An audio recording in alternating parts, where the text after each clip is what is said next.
Hey everyone, welcome back to Corporate Decoder, the place where we decode the language of big business. Today we're diving into a report from Moleculin Biotech. And let's just say there's been a lot of stock activity, but is it a sign of smooth sailing or rough waters ahead? We will find out together.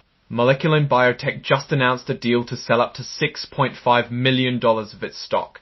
It sounds simple, but what does it mean for the company and its investors? We'll uncover the details step by step. Before we jump in, if you appreciate getting straight insights from corporate documents, make sure you're subscribed. We also have a Discord community linked in the description below. Come chat with us. First up, the basics.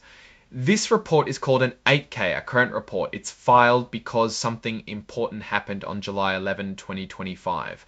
Companies use these reports to quickly tell investors about big changes. This part is the heart of the matter. Moleculin Biotech entered into something called an at-the-market offering agreement, or ATM agreement. This is the deal with Roth Capital Partners. This agreement lets Moleculin Biotech sell shares of its common stock. Think of common stock as pieces of the ownership of the company that everyday investors can buy. ATM means at the market, suggesting this is going to happen gradually depending on what people want to pay for it at any given time. The company can sell up to $6 million worth of these shares. Why would a company do this? They plan to use the money, called net proceeds, for working capital and general corporate purposes. Essentially, they want more money for day-to-day operations and other plans. Here's where it gets a bit technical. Moleculin can sell these shares because they already have a shelf registration statement. Basically, it's like having permission in advance to sell stock when they need to, instead of asking regulators for permission every time. Under the ATM agreement, Moleculin Biotech can offer and sell shares through Roth Capital. Sales can be made using something called an at-the-market offering or through private deals. Roth Capital needs to try to sell the shares. This effort must be commercially reasonable, which pretty much means that they are not trying to damage or otherwise undermine the sale for outside purposes. Moleculin will give Roth Capital instructions like how many shares to sell, when to sell them, and the minimum price.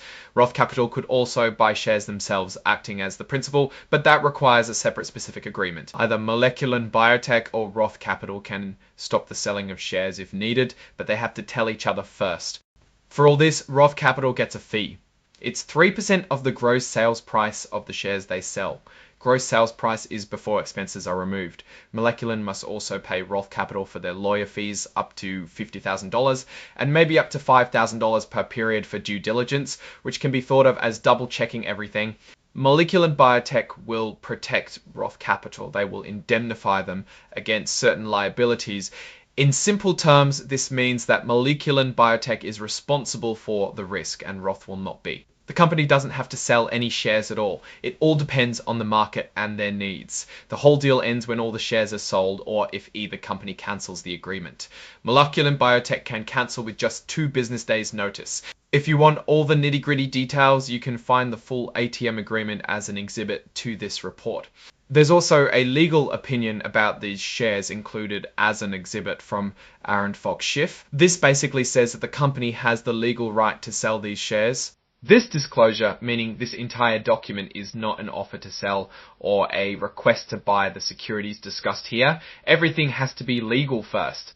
Now, let's step back and see what this all means. Moleculin Biotech is basically creating a financial safety net. They now have the option to raise money whenever they need it. That's a good thing normally. However, it also means the company might need cash. Selling shares can dilute the value of existing shares. Imagine you have a pizza cut into 8 slices and you own 1 slice. If someone cuts the pizza into 16 slices and you still only have 1, your slice is now smaller. This is what happens when a company issues more stock. Moleculin is a clinical stage company involved in the development of cancer drugs. As such, they are operating at a loss and therefore need to finance themselves via debt or equity. In this case, they are selling more equity, meaning diluting existing shareholders to raise more funds. This is generally thought of as not being too bad, as debt can sink some companies. So what's the overall picture? Moleculin Biotech now has more financial flexibility. That's good. But investors need to watch carefully. If the company sells a lot of shares, the stock price could drop. A low price could make it harder for them to raise money later, or even get other investors interested. Alright, that's our breakdown of Moleculin Biotech's latest filing. What's your take on these moves and what they signal for the company's future? Drop your thoughts in the comments. If this analysis was valuable, hitting that like button really helps, and subscribe for more deep dives. Don't forget to check out the Discord in the description. Thanks for watching. See you next time.